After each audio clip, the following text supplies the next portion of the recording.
Kia ora, everyone. Thank you for joining us tonight. It's beautiful. It's still very sunny. It's awesome.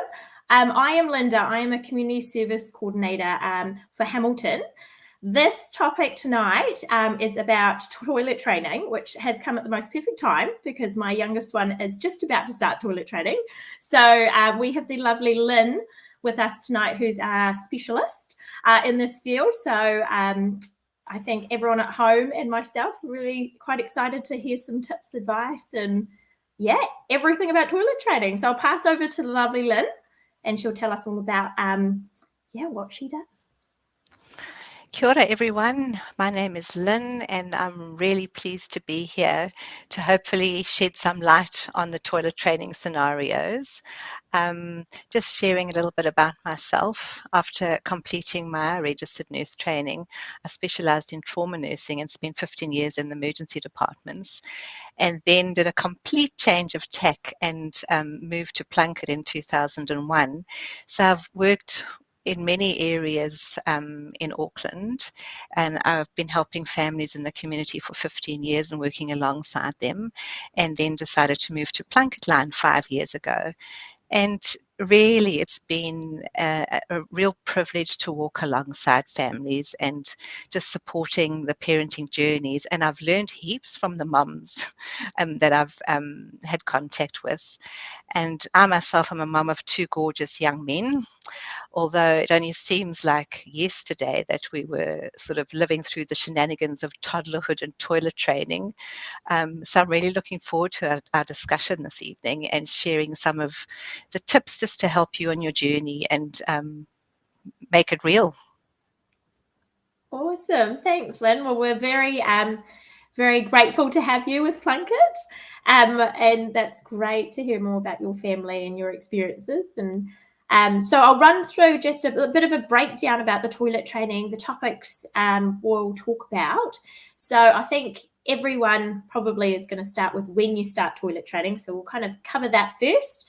Then we'll next go to kind of the signs that children show that they might be ready. The equipment that you might use, handy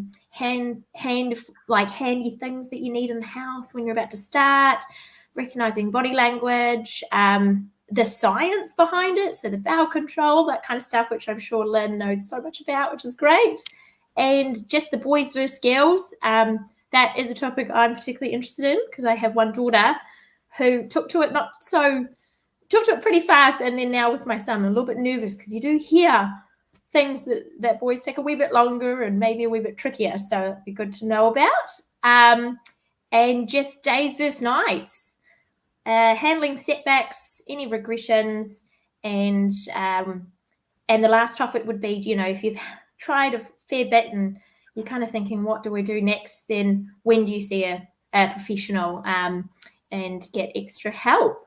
So I think we'll probably start, if that's okay with you, Lynne, about the when. When do you start the toilet training? Is there a magic number or? I think the right time is the time that works for your child, and to remember that it's not a competition with your neighbor or your coffee group. So for most children, I think this will be somewhere between 20 months and 3 years, but that's not a hard and fast rule, really. And I think it's something you've got to think about and plan about. Look for those signs when the kids are ready. And you also need that support network. Like, is dad on board? Does he know the plan? If the children are at daycare, does daycare know the plan? Do the grandparents know the plan? So that you're all on the same page and you're all working with the same goal, with the same sort of strategy. And I think you've also got to think about where are you with your child? Are you able to have a daily routine that is not going to be disrupted by starting daycare, going on holiday, a new baby arriving? So that it's more consistent and focused and everybody's not getting distracted. And summer is a good time to consider this because the kids are wearing less clothes and they can go nappy free quite easily without freezing their bottoms off or getting cold. And it's easy to get the clothes on and off. It's easy to hang the washing on the line if you're needing extra washing. And sometimes then also like that, then your child can feel if they're wet or dry, and can they sometimes tell you that? Or if your child starts to do things on their own without your help, and can follow simple instructions, or they feel like they want to wee and can hold on enough to get to the toilet. And really they also need to have a steady diet and shouldn't have any pooing issues like constipation or diarrhea. So they need to be regular, normal, and just putting all that together, find a time that's going to suit you as a family. I think that's a great point that you mentioned, that it's not a competition. I think with raising little ones, it can sometimes feel like that, but everyone goes on their own sort of journey at different times, and so it is good to know that if something is going on in your life, if you're having another baby or anything, then it's okay to maybe delay the toilet training for a wee bit. Because sometimes the grandparents will say, "Oh, it's time that child got toilet trained before the baby comes." Well, maybe it's not quite the right time, because the child knows there's something up. So it can be a little bit stressed out and not so focused on, I need to wee.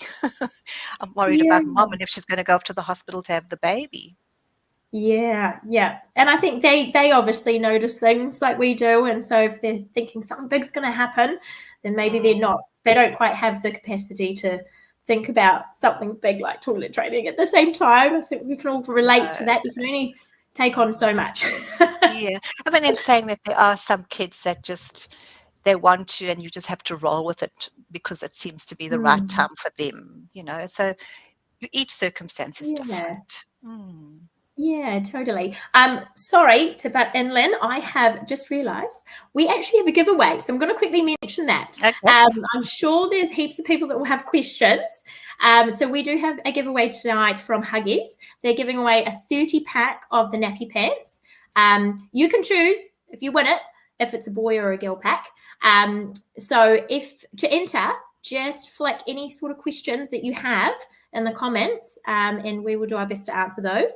But then you also get into the giveaway, and we'll draw that at the end of this session. So if there are any, good questions you want to ask and pick Lynne's brains, then go ahead and put it in the comments box. But anyway, we'll get back to it. So that's really handy to know, Lynne, definitely, about kind of there's no real set time of when you're meant to start. No. And they all get there in the end. Some of them are faster and some of them are slower.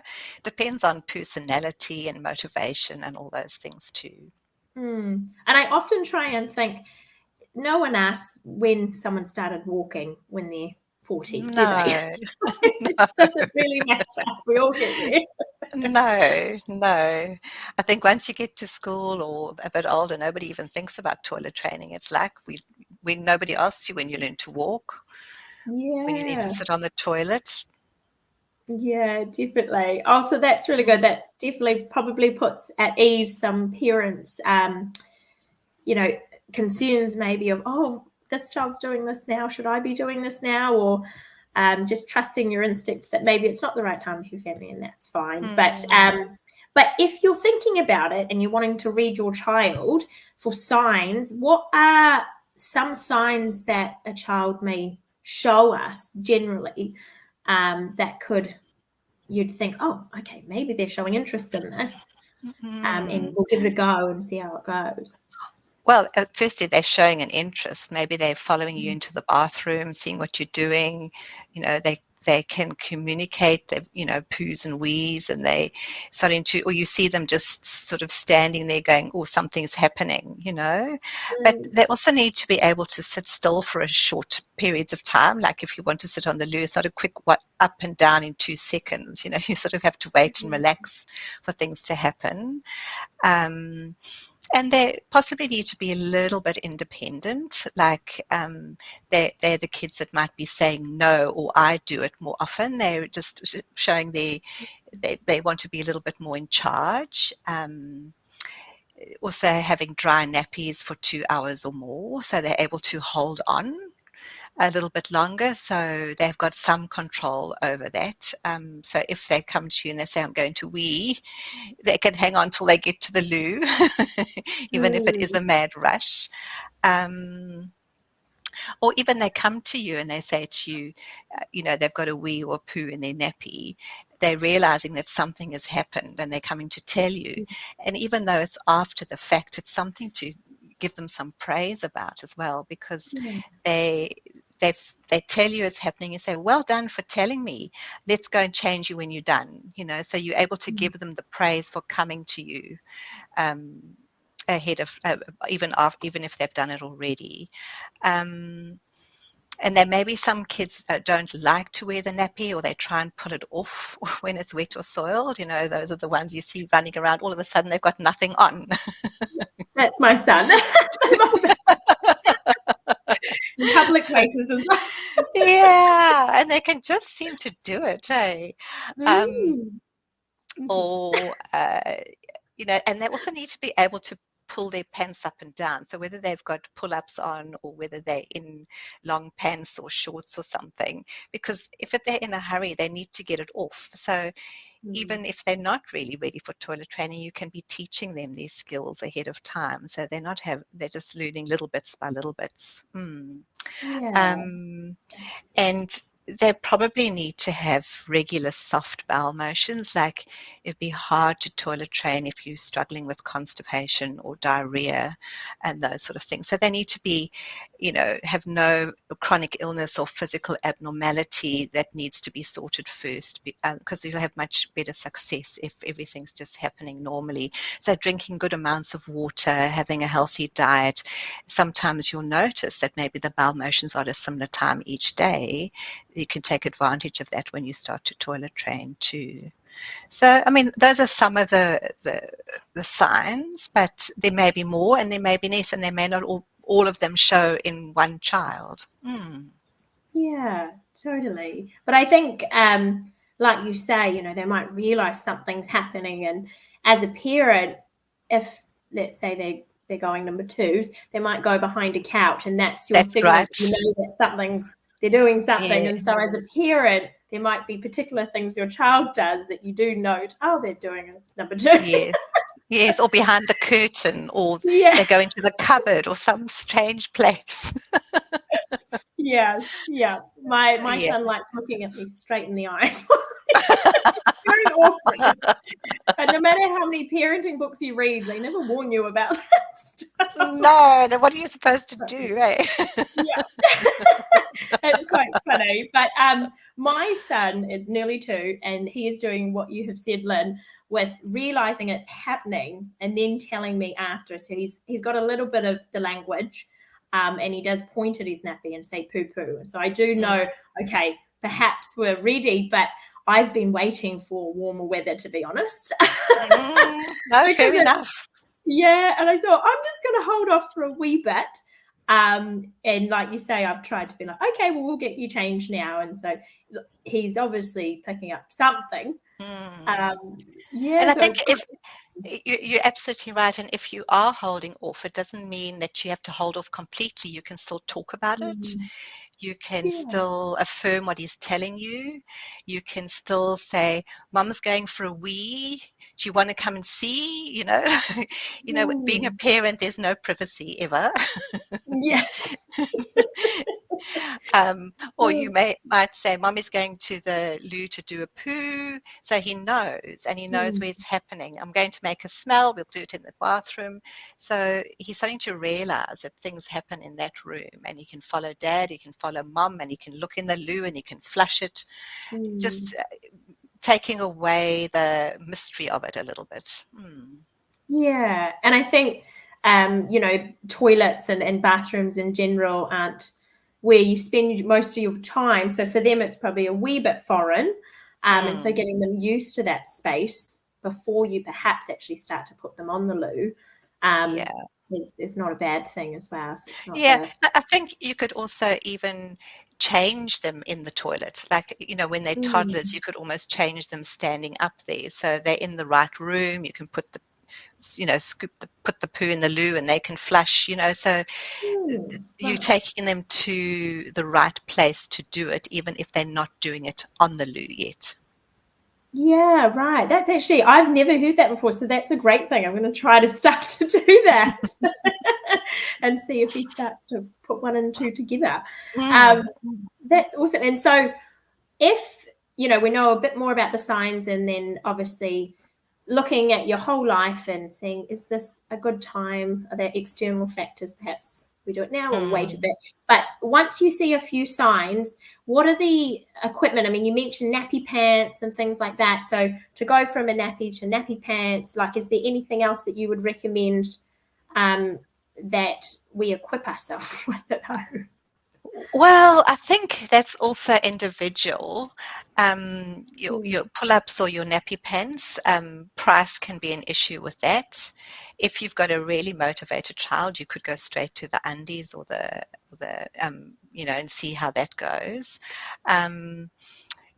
Bed protectors, if you're doing the night training as well, and usually the night training comes later. We first do the day training, but making the bed double, so you're only stripping once and you don't have to remake it. So you make the sheet and the and the mattress protector, and the mattress protector, then the sheet, and then the mattress protector, then the sheet. So you just take off the top layer if you have a night accident. Potties, always good to give the kids the option. Maybe the loo is too big and daunting, so you can have a potty. So would you like the potty or the loo? Sometimes you could leave that as a choice for them, but having one available, it doesn't have to be fancy. I think it just has to be comfortable, so it doesn't pinch their bottoms, or it doesn't got sharp edges, or it hasn't got a scary face on it or anything. And I think this probably is just making the toilet a more friendly place, because often the toilets are echoey and they're cold and sometimes they're a bit dark and a bit scary. So even if you have a little pictures on the wall next to the loo or the potty, maybe have a little tray of toys that they can, if they're sitting on the potty, they at least entertained, or they've got their favorite book there. Even if you put the potty on a bath mat or something, so that their feet are not cold on the floor. All those things just help to make it a friendlier place, and make sure like there's no spiders that they're scared of in the corner, or because sometimes it's funny things that put the kids off. Yeah, totally. And I think just trying to keep their attention. My boy's quite active, so putting up posters with maybe things he likes, like dogs, might keep him in there a bit longer.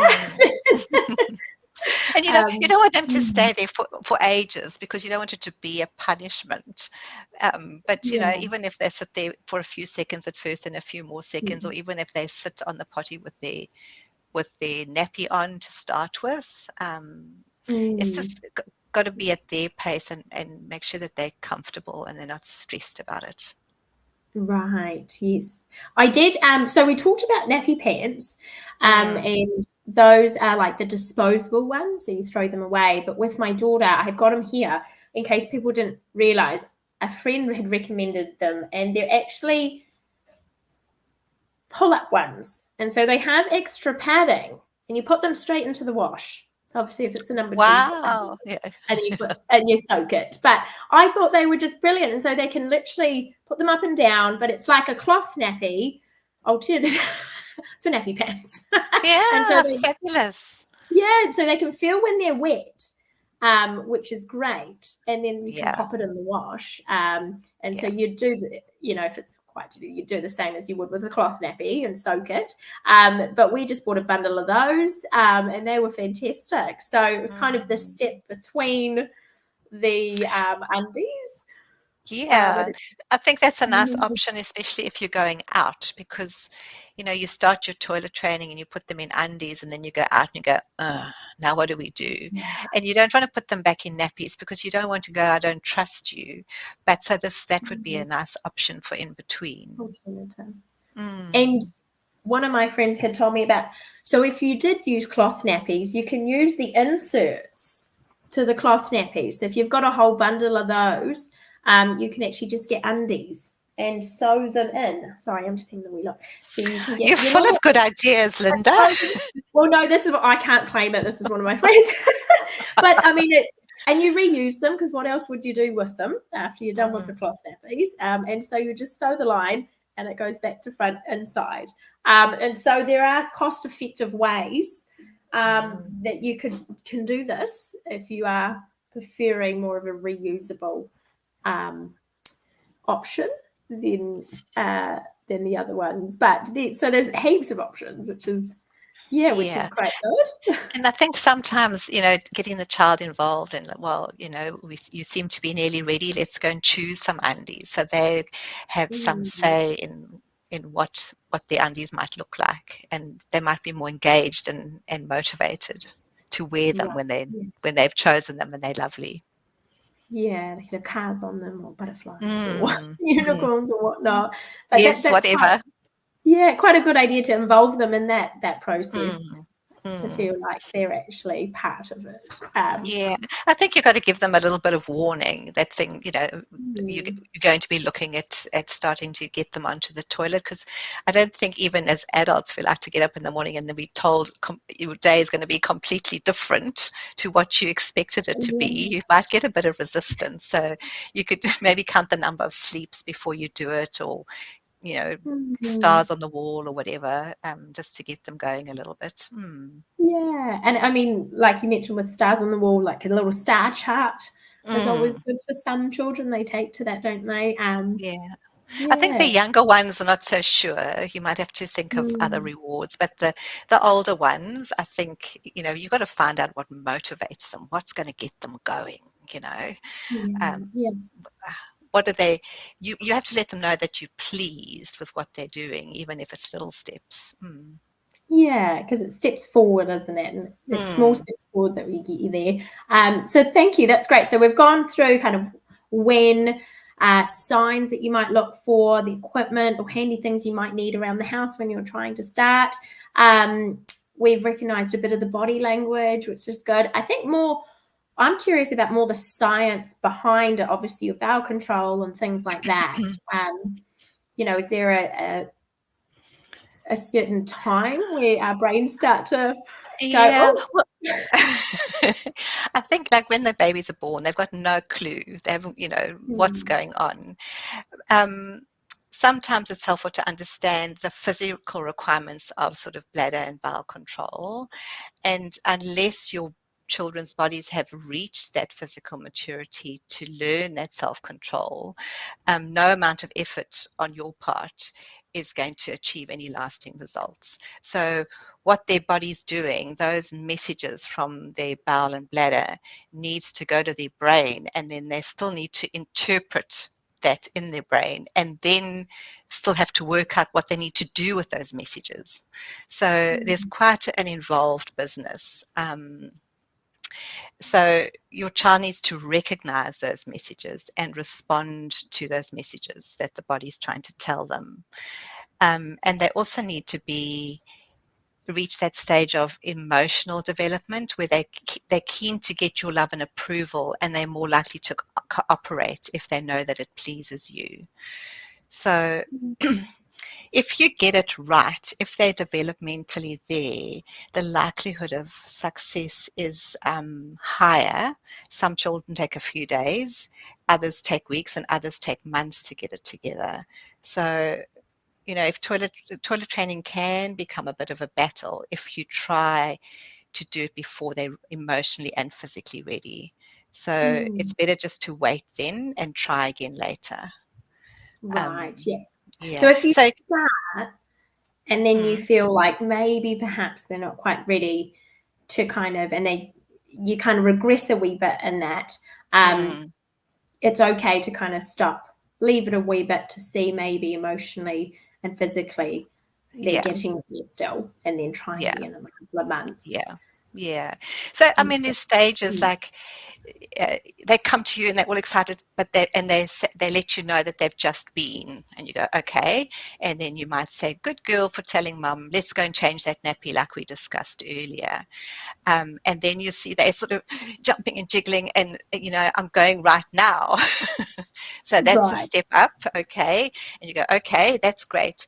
So you tell mummy when you've finished, and then we can go and change your nappy. So you're not going, oh, why didn't you tell me? You were going, and we could have got you on the Mm, loo, because I think that sort of tears them down a little bit. So just yeah. praise them for what they are able to do, and then they come Mm, to you, I need to go like now.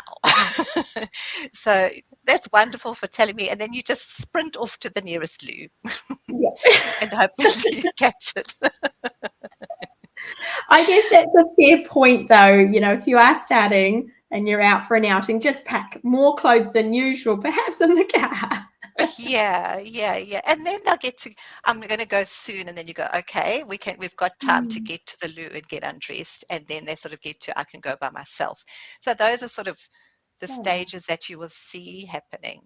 But I found with my boys, honestly, once we got going, anytime we went out, the first stop was to find the nearest loo to see how different it was from it at home and what gadgets it had and what flush it had and what buttons they could press. oh, that's funny. So they may or may not have even gone in there. Uh-uh. Oh, that's hilarious. So, I mean, and you as a Mm, parent, you get to know the where you find your nearest loo within a 5K radius. It's just on your mm, radar when you're toilet training. yeah. Running into all the different cafes and things. Oh, Yeah, that's yeah. funny. And you can sometimes see the kids even if they're busy, you can see them without them even telling you, like they're crossing their legs or they're pulling on their pants or they've gone quiet and Mm, still or they jittery and jiggly, so you'd have to just learn to see what your child is telling you just through their actions. through the cues. Yeah, yeah. Mm. Oh, that's perfect. I will just quickly mention again, if anyone's just joined us, if you had any questions for Lynne, do pop them in the comment section, and then you can go into the entry for a giveaway from Huggies. It's a 30 pack of the nappy pants, and so that will get you started on your journey whenever you decide to for your little ones. So just pop a comment question into the box below, and we will draw that end. Thank you so much, Lynne. That has been great so far. I'm going to mention, because you have two boys, I have a girl and a boy, but is there differences? Do you feel there is, I mean, everyone's probably heard that boys take a wee bit longer, and I'm thinking, oh, why is that? Is it because they're just so active? I don't know. I, that's what I read, but Mm, I found my boys relatively easy. I think maybe I was mm, lucky. But the research says that girls sometimes are quicker than boys. Um, mm, but I remember my eldest had just toilet trained, and his little girlfriend came around, and we went for a walk in the forest, and she'd also been toilet trained. And we got caught because now they both wanted to wee, and it was winter. So my eldest, number one, he could just take out his penis and aim and fire, whereas now the little girl, I had stockings and pants and mm. shoes, and I had to sort of get them down and lift her up and get the bum down, get my feet out the way. So it was quite a scenario. And I thought this was so Yeah. foreign to me. But you've got to take those sort of Mm. things into account as well when you're out and about and there's layers of clothes and there's nowhere to go. Yeah, you definitely will have funny stories. So they're boys and girls. They were both going at, they were both done in a similar time, but actually Mm. getting them undressed and ready to go when you're out in the forest was another story. Yeah, yeah, totally. Oh, okay. So, when you read that boys can be a little bit slower than the girls, is that just the days, do you feel, or is that also the nights? I think once they get going, if boys take a bit longer, it may be that they start a bit later, but the time taken might still be similar. I don't think, Right. yeah. I think once they get it, they will get it, so Yeah. just roll with it. I Yeah. think don't put any pressure on them because they're trying so hard as it is, and it's just so Yeah. new. It's like riding a bicycle. You'll fall off a few times. Mm. Yeah. I think the term "just roll with it" is great for parents because you do just learn to adapt, and whatever comes, you go, okay, change the plan, and that's okay. Yeah. Yeah. I think like so, I'm a bit of I like a plan, and then you have the plan and then something happens. You have to, in COVID we learned Mm. to pivot. This is the time to pivot. and Yeah. Yeah. and just be flexible with the plan and be very careful of your non-verbal cues Mm. because you don't want them to know that you are frustrated or upset or you irritable because it's not going your way because they can pick up on it. So, you know, fake it till you make it, put a smile on your dial. If you need to leave the room and go and take a deep breath or phone granny out of the Mm. earshot of your child, then that's what you need to do. I think it's really important, some moms maybe at a coffee group or you're talking to your mother and you're saying, I've had such a bad day and there were so many accidents, and the child is in with hearing, in hearing Mm. distance. I think one has to be really careful of the words coming out of your Mm. mouth then. If you need to vent when the child is nowhere near. Yeah. Because they're so clever. They pick up on so much, Yeah. don't they? And Mm, the tone and energy and mm. um yeah, so I think it's also okay if you're having one of those days where you're going, oh, it didn't It is quite sound the okay. way that I thought, Yeah. but Yeah. the way And you it's, go it's not a mm, fail. It's just today is not the day. We'll start again yeah. tomorrow. Mm. Yeah, that's a good way to look at it. It's a great way to look at it. Awesome. So we've gone through the maybe perhaps perceived differences between boys and girls, the days and nights. I think you've just kind of touched on it in terms of like setbacks or regressions, or a bit of a pause, adapting Mm. to that, navigating through that. If it in your mind didn't go the way you thought it might, and that's okay. But let's say you try for, I don't know, random number, 6 months, and you feel like you've tried all these different, things, and you don't seem to be moving forward much with that. When do you feel would be a good time to go and get some more professional help around it? I think if the child is showing no interest or seems disconnected from the process, I think it's time Mm. to put them back into nappies for a while and just say, this doesn't seem to be working at the moment. You tell us when you're ready again, okay? And just let them relax. Um, Mm. because you shouldn't be at a battle with it. Yeah. And sometimes, if it's a constipation issue, then you would need to see the doctor. And constipation doesn't always look like constipation in a toddler. So you Mm. might have a toddler that is, smelly. There's always skid marks in the undies. Um, they don't really know when they want to go. And what happens in constipation is there's a big ball of poo starts to sit in the rectum and it stretches the muscles a little bit. So if Mm. I give you an example of, like a party balloon, when you've got it new, there's not a wrinkle in it. It's flat and taut. And then you blow it up and then you let it down again and it goes all and floppy. So that's what happens in constipation when you've got that big ball of poo in the bottom. So it blocks the exit and then you get poos that look like diarrhea leaking past it. So a child with constipation might look like they've got little bits of diarrhea all the time. Right. They're not passing the poo. Okay. Mm. So then you need to see the doctor, because that constipation needs to be addressed. So often that they will be prescribed some sort of laxative, and the ideal would be to be on that laxative for 6 to 8 weeks, so that muscle tone can come back to normal again. Because if it's stretched and say you've got rid of the poo by whatever means, then more poo comes down, but because it's a bit stretched, the kids can't feel that it's there.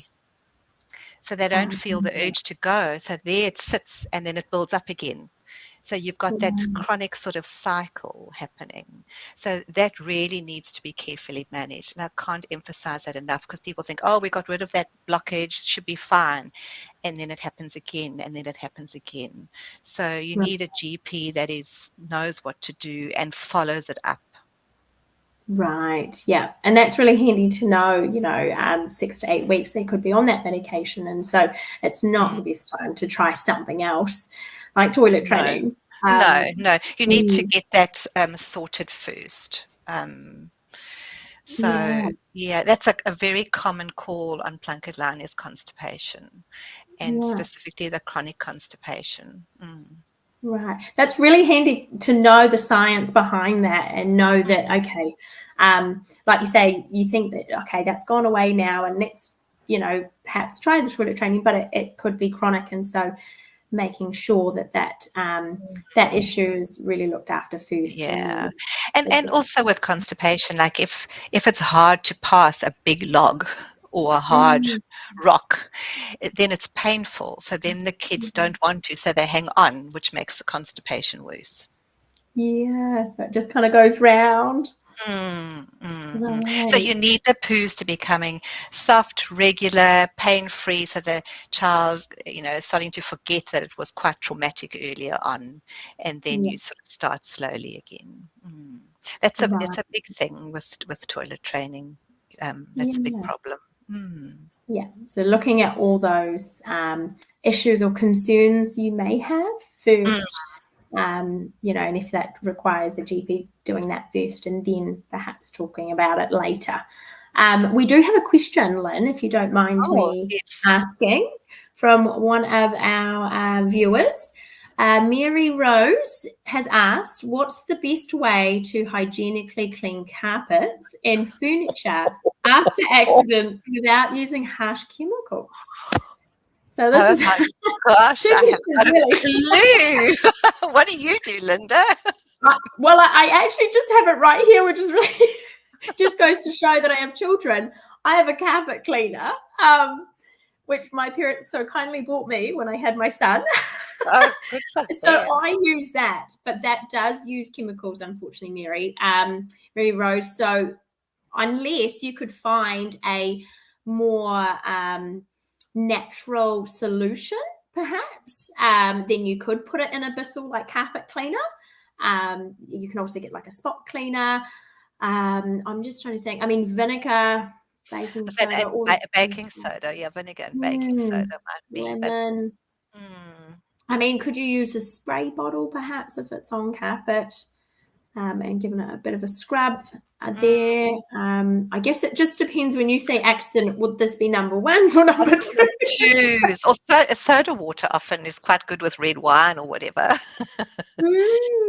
That's a really good question, though, Mary Rose. If we don't know the answer right now, we can look into that for probably a more natural approach. And we can try and get back to you, if that's okay, Mary Rose, in the comments. We'll find I think I've got the Kitchen Goddess book in my kitchen somewhere on how to do things without chemicals. I'll have a look at that after this so we can get back to you. Yeah, totally. That's a really good question, though. We have another one, if you don't mind me asking that one. It's from Jessica. And so she has identical twin boys. How do you recommend we approach toilet training? Any tips are highly appreciated. I'm guessing this is more because there's two, maybe perhaps around about the same time you're doing. Yeah, I think you also have to look at their readiness and possibly wait until they're both on the same page, because that might work in your favor with a little bit of competition and peer pressure. Yeah, between them. You would probably preferably want to do it around about the same time. Yes, and I mean they could sit together on the potty and in the and read a story together. You could read them books on how to toilet train. In fact, while I'm thinking of this, there's a really good um, little video you can look on YouTube, or you can just Google it. It's called "Pooh Goes Back Home to Pooh Land" or something like that, and it's it talks about it shows the pictures, and there's a little story about what happens with poos and what little messages they're sending to you, and how to interpret those messages, and where the poo goes when it goes down the loo. So it takes away the scary bits about what your body's trying to tell you and where it goes, because some kids don't like that splash.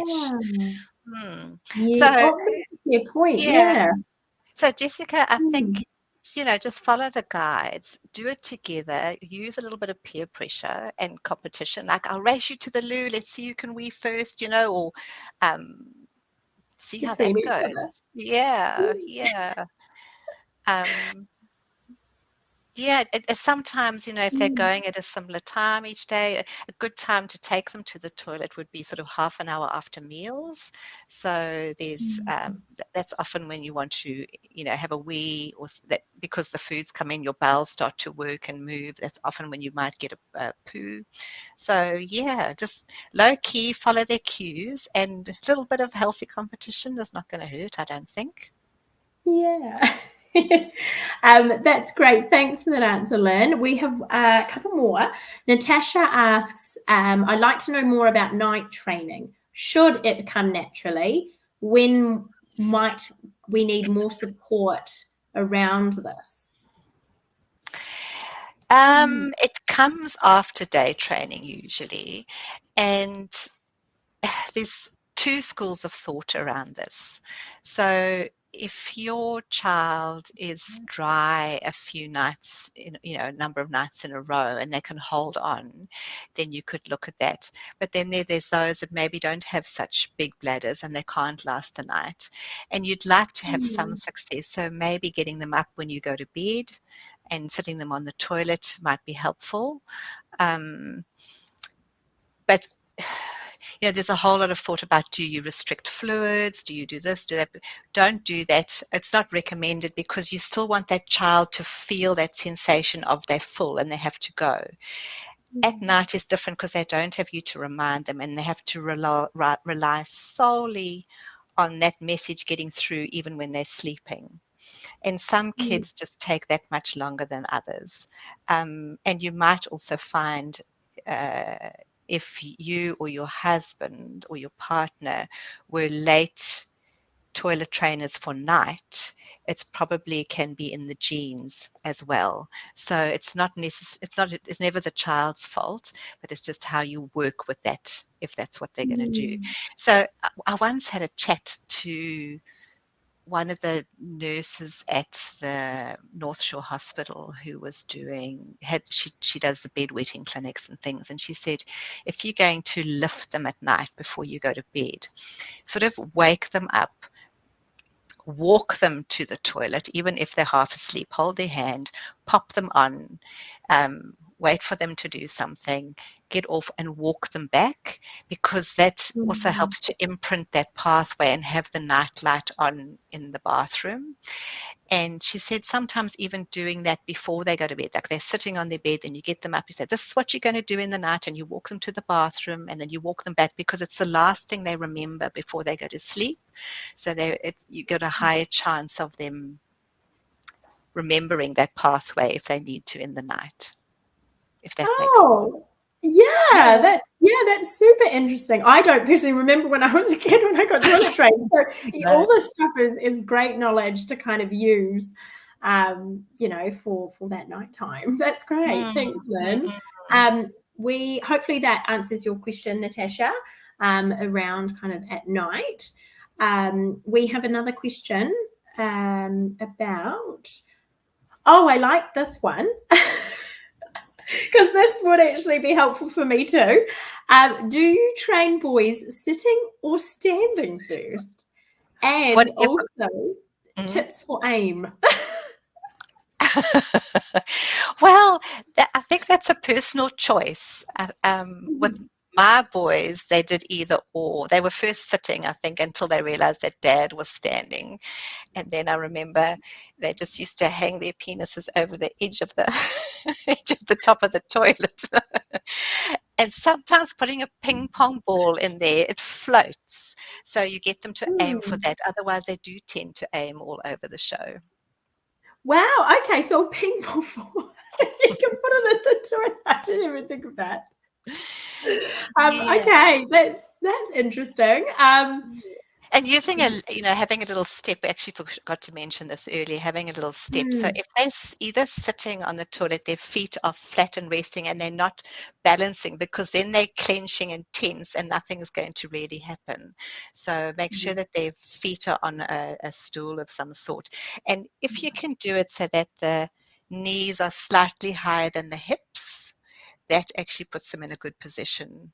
It lines the bowel up nicely so they can poo easily without straining too much. Right. Because I The know that squat. you can also get those steps that have the seat attached. Mm, And they've got 2 steps, I'm pretty sure. So that mm, would probably work out quite mm, well with the knees being higher than the hips, mm. and popping that over the toilet, Yeah. isn't it? So yeah, and if they're standing, obviously they need to be high enough to be able to aim Yeah. down. Yes, true. Oh, that's But so in funny. saying that, I remember my eldest one. He was at school, and the youngest one was toilet training. And they went outside, and I looked out the window, and there they were trying to, who could wee the highest up a tree. Oh my god. That's what I've got to look forward to. Oh gosh. At least you probably would have had some entertainment watching that. Yes, I was just going, where does this come from? Only boys. Oh, people had warned me, and it was just a wild ride when my son would come into my world. And I haven't even attempted the toilet training, so I'm sure I'll probably have some stories like yourself. You will have stories, yeah. Oh, but it's a good laugh. We kind of touched on this a wee bit previously, but we've had a few comments, few questions around the fear of the toilet, but then also from there, perhaps children having a bit of a meltdown, it's becoming a bit too much and overwhelmed and having a meltdown at the mention even of let's go to the toilet. I guess they're probably looking for, in that scenario, if your child is having that meltdown, when you have suggested, let's go to the toilet, or time to go to the toilet if you're on a bit of a routine or something like that. What do you do in that moment? Should we retreat a wee bit and go, we'll try again Yeah. in a couple of I minutes? think Or even if you just take a step back, would you like mommy to put your nappy on? Because mm, you you know you want them to go to the toilet, and particularly for number twos, you don't want them to be holding on. So if they prefer to make a poo in their nappy and they ask you for the nappy, you need to give the nappy, because if you hang on, then you're running down the constipation route. okay, So yeah. if they you put the nappy on and they're going to do the poo, just tell them to go and do it in the room where everybody else does it. They don't have to sit on the toilet, they don't have to sit on the potty, they just need to go and make their smells in the right room where everybody else does. So you're just taking that step back and not putting any pressure on them. Mm. That's a really good tip, because it is still a progression. Yes. Saying that's the room in which you do it, and so it's not. I guess if they're feeling overwhelmed, feeling a lot of pressure, and they have a bit of a meltdown, Yeah. instead of going, okay, well, that's it, you can still progress, even Yeah, just and you a can't small. force it. The more you force, especially with a 2-year-old, you say, go and do this. Often they'll say no, because that's what they do at 2. So, just back off a bit and Mm, give them the choice, the nappy or the potty. yeah. What would you like to do today? Because even as adults, we have good days and bad days, and some days we don't feel like doing what we were supposed to be doing. So, Mm. and they're just little people trying to work out what they're supposed to be doing. So just be kind Yeah. and back off a little bit. Mm. Yeah, that's a good little reminder. That's good. Yeah, and then maybe, just think, is the potty the right size? Did the toilet seat fit correctly? What is it that's freaking him out? Does he Mm, need that box or that step for his feet? Do they want you to stay for moral support, or would they rather be private? Um, mm, and I mean, on that point, my eldest, he wanted me to be there. We had lollies, we're phoning dad, we're clapping hands, we're flushing, rah rah, the whole world knew about it, phone gran. So I thought I had it sussed. So number two mm. comes along and I'm going along the same path, and he just was having none of it. And one day Right. he said, I need to go and wee or poo, whatever it was. And he went off to the toilet. And as he got to the door, he turned around to me and he said, I do it. And he went in there and slammed the door. He just wanted to be private. He didn't want all the other hoo-ha. And that's so true, isn't it? It does come down to the personality as well. Some Yeah. people are a bit more independent and Yeah. So maybe mm, that little boy who's, has a meltdown, maybe he just wants to do it mm, privately. Maybe he just wants his mm, nappy on for a little while. Maybe he doesn't want the hoo-ha. So you know your kids yeah. the best, so just tune in with that.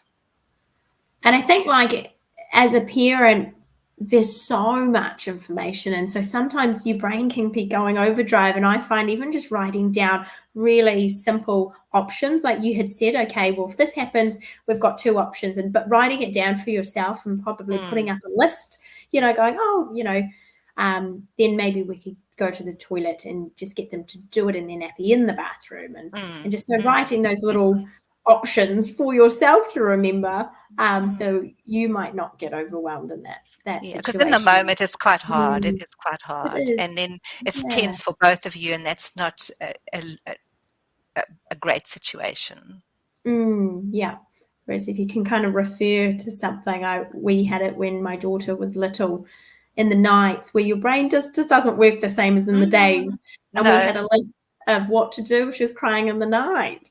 And it sounds so simple, but actually putting that up on the wall when Mm. it's 3 a.m., going, okay, nappy, rocking, white noise, all this kind of stuff, just to go through simply. And it reassures you that, okay, Yes, you can do you this. can do this. You've got a plan. Yeah, Otherwise, you just go to default mode, and that's no win for yeah, anybody. Yeah. Hmm. yeah. So that's awesome. I will just have a wee look. We've got this is a good one. Andrea has said about, and we mentioned it really at the start, but if some of you have just tuned in now, it's about not having a set age or time in which you start training, looking for the signs. But Lynne was saying about the routine and making sure everyone's on the same page, whether that be any sort of carers, your partner, or if you're keeping them at home, or grandparents are looking after them, if everyone's on the same page and routine when you do decide to toilet train. But Andrea said, my son is starting to go to daycare, but not at home. Is it a matter of waiting? So I'm guessing, Andrea, your child has started going to the toilet, whether it be number ones or twos, a bit more at daycare. There's the Um, peer pressure. There's the peer pressure. The yeah, because competition. everyone else might be doing or Mm, mm. trying it, but doesn't seem to be going as much or at home. So what would you, I mean, they've obviously progressed and they're doing that at daycare or trialing that.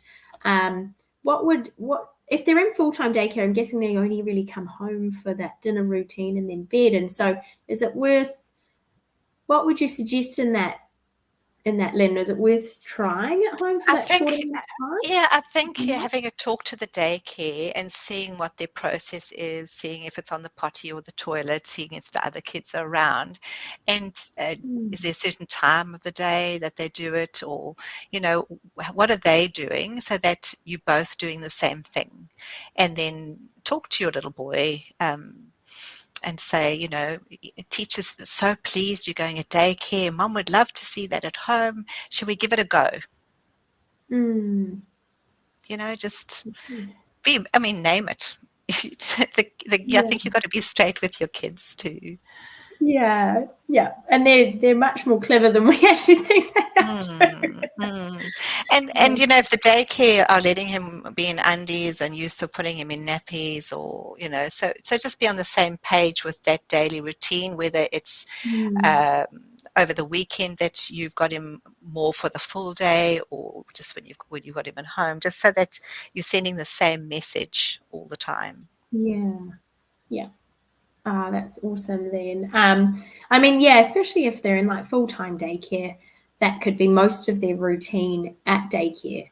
And so just trying to follow along, I guess. So getting the same messages, which is true. Okay, awesome. We've got one more question. If you don't mind, we'll skip to that by Lisa. She goes, is there any way to make the toilet warmer? My girl hates the cold on her bum, which is a fair enough statement. I know, gosh. Didn't we have it back in, what was that, the 60s? Where they had bum warmers? Yes, those furry warmers on the bum seat, on the seat. I don't know where we'd sell those though. No, maybe it would be a case of just keeping your bathroom a little bit warmer. Either if you've got the heater light on, or even just run a quick warm flannel under the tap and just put it on and warm it. Or you can't wait too long in case she needs, or a wheat bag. You couldn't wait too long because she'd be hanging on there going, I need to go. So maybe just a warm flannel on there might be useful. I can't think of anything else. Any great ideas? What do you think, Linda? That's fast, because they will be busting or really wanting to go on there. I guess probably, like you say, just keeping a flannel on the side and at the ready, popping on that water and giving a bit of a wipe down. And then I think you would be careful if you're using a wheat bag not to burn the bum, or make the seat too hot. Then she's like sitting on hot coals. Oh, that's actually a really good question, Lisa, because I wouldn't have even thought. But I mean, with us getting up in the middle of the night and it being a bit cold, you'd be like, "Oh, that woke me up." So I know. I find the tiles so cold at night. I always feel my tippy toes. That's kind of a fair enough question, isn't it? We are getting quite late here, so I will just see if we've got any more questions that we'll answer. If anyone does have more questions and you want to shoot them through, we'll do our best to answer in the comments later. We had the giveaway for Huggies. That was for the 30-pack. It was your choice for whether it was a boy or girl, and there were 30-pack of nappy pants. And so we are going to draw a winner. I'm just having a wee look. Oh, we have a winner. Hopefully you're still in here, Vanessa Smith. So if you are still in here, please do message us through on the Facebook site, and we will get that out to you. So we'll need your address and we'll get those out to you. Do just let us know if you would prefer a girl one or a boy pack. And so they're the ultra dry nappy pants by our partners Huggies. So thank you so much, Huggies, for having the prize for our giveaway. So Vanessa Smith, give us a message, please, and we'll get them out to you. Thank you so much, Lynn. This has been awesome for everyone at home and for myself, because it's the most perfect time. So I've learned a lot. I hope everyone else at home has learned heaps. If you are wanting a refresher, or let's say you're getting the kids to bed and you only caught half of it, we do have toddler sessions online. So just contact the local Plunket and they'll be able to find kind of your virtual free sessions. So if you did want a refresher course or anything like that, if you did also want to call PlunketLine, Lynn might answer as well. So PlunketLine is also 24/7. So for whatever issues, topics, they're fantastic. I use them for my children at 2 or 3 in the morning, and always friendly people, which is exactly what you want when you're half asleep. And there's also the Plunket website has got information on toilet training, and Continence New Zealand have an 0800 number.